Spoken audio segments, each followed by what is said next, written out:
All right, so Sean Strickland versus Paulo Costa is this weekend at UFC 302, and that's a pretty great fight. And I wanted to give my prediction and breakdown of it. Let me know who you're picking for this fight down in the comments down below. And while you're down there, I appreciate if you like and subscribe. We just hit 130 subscribers, which is crazy.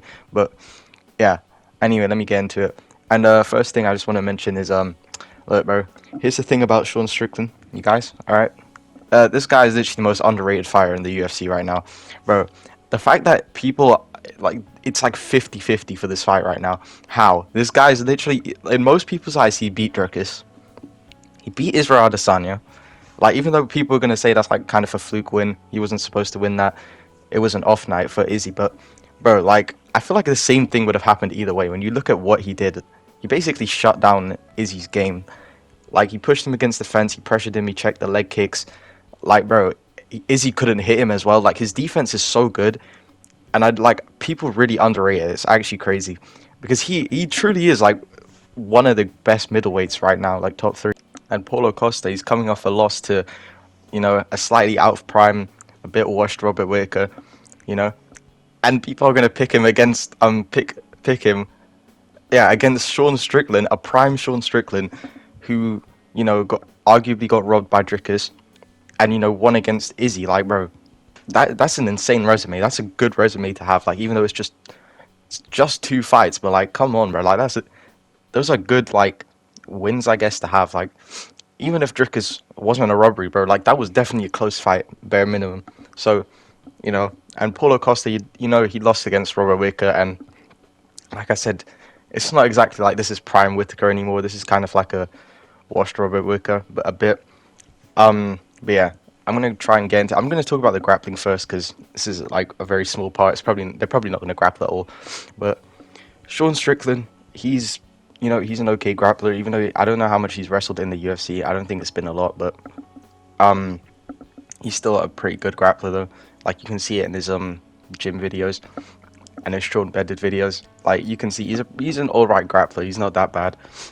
Same with Costa. Costa, he has a wrestling base, but he doesn't use it. So, I don't think it'll go to the ground. But if it does, I think it'll be equal. Like it's just whoever's on top will probably be winning. But anyway, with the striking, Sean has the best defense in the UFC. I don't think anybody has better defense. Like I don't think it's even arguable either. Like the guy gets hit the least in the UFC. He has really good. Yeah, like I said, he has the Philly shell. He has really good defense, and I think he's top three boxers in the UFC right now. Like a couple guys beat him. Like I guess Max and Ilya, they're pretty good. Apart from that, I don't know how many boxers really beat Sean Strickland. Like pure boxers, like I don't think there's a lot. So yeah, and then Paulo Costa style is kind of just like Sean said. He said in an interview, like Paulo Costa style is basically he's gonna wait for you to throw something and then he's gonna explode it. That's basically what he did against Whitaker, and it kind of worked. Like the spinning head kick won him that round. Apart from that, I don't know. But that fight was close enough because of the big moments he had to where like I feel like he could have won a robbery decision. Like I was when I remember watching the fight, I was sitting there thinking like Paulo Costa might actually get a robbery over Robert Whitaker. Like that might actually happen. But yeah, so that was so that's kind of their games. Like Sean Strickland, he's gonna jab at you, he's gonna walk you down, he's gonna pressure you. I don't think Paulo Costa has the power to knock out Sean Strickland. Like I'm not gonna lie, bro, because you look at the wheel kick that Robert Whitaker took. He took so many punches in that fight. He wasn't gonna get knocked out. The only time he was gonna get knocked out was from that first wheel kick, and then that was it. Like I don't think Paulo Costa has that crazy power, like Alex Pereira or like Tom Aspinall, where they touch you and that's it. You're done, bro. Like that's not kind of what they have, what he has. So I think Sean will be fine. I think he'll be able to pressure Costa without, because he's so defensively sound. I don't think he's gonna get hit enough to where like the power is gonna even affect him at all anyway. So yeah, I'm gonna go with Sean Strickland by a decision because again, Sean has pillow hands. He doesn't really have any power in his hands, but he's so defensively sound. It's kind of hard to hit the guy.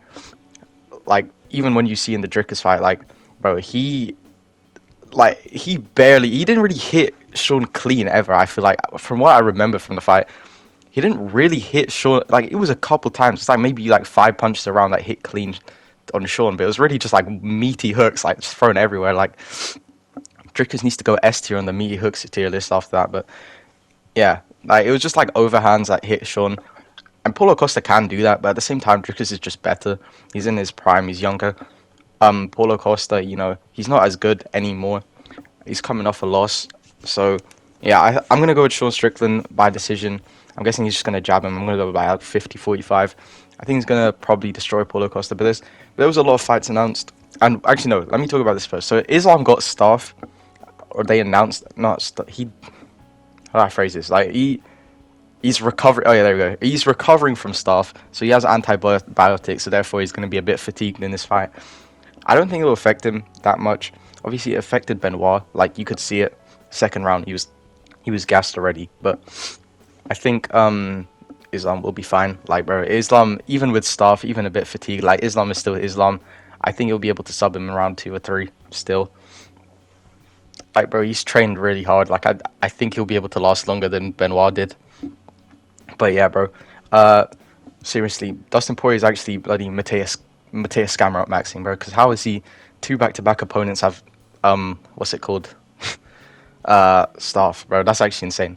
But anyway, the fights that got announced. Oh my god, bro. It's one of the worst fights ever. But Nick Diaz versus Vicente Luque. That's an awful fight.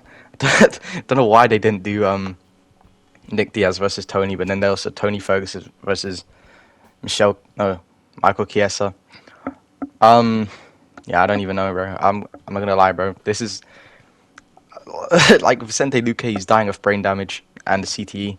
Nick Diaz given up in his last fight. Like, I don't know. They both quit in their last fight. I'm guessing Luque is gonna win that, but they should have done Tony versus Nick. That would have made lots of sense. I think Tony might be able to beat Chiesa. Like, I think Chiesa got subbed by Kevin Holland. I think Tony Ferguson, he can probably win like a 29-28 decision. Don't think he's going to knock him out, but I think he's going to be able to strike with him pretty well. Because he's still good. The thing is with Tony Ferguson, he's washed, but at the same time, he's still very tough. Like, I don't know what it is. Like, this guy is like taking so much abuse every fight, and he's fine. So, I don't think it's going to be that bad for Tony. So the other one thing is, I don't know if this is like an official fight, but Joaquin Buckley posted on his story, Shavkat versus Buckley, obviously, but that is such a stupid fight. If that's a real fight, that is so dumb, bro.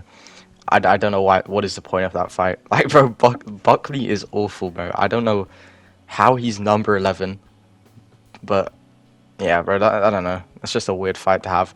I don't know how else to explain it. Like, there is no, like, what did Buckley do to fight Shavkat? I have no idea, but he's gonna get demolished. Like, Shavkat is, he could beat Leon. Obviously, he's gonna be able to beat Buckley. Like, Buckley, he's not that good, bro. Like, I'm not gonna lie. He's very overrated right now. Like, he genuinely got lucky 2 performances, bro. Like, not he got lucky, but his opponents, bro. Vicente Luque literally died of brain damage midway through the fight, and then Ruzaboyev is just awful, bro. Like, this guy just threw he threw the same right hand, only one combination throughout the entire fight, and that was it, bro. So, yeah, I think Shavkat's gonna destroy Buckley. But yeah, that's gonna be it. Thanks for watching. Like, subscribe. All right.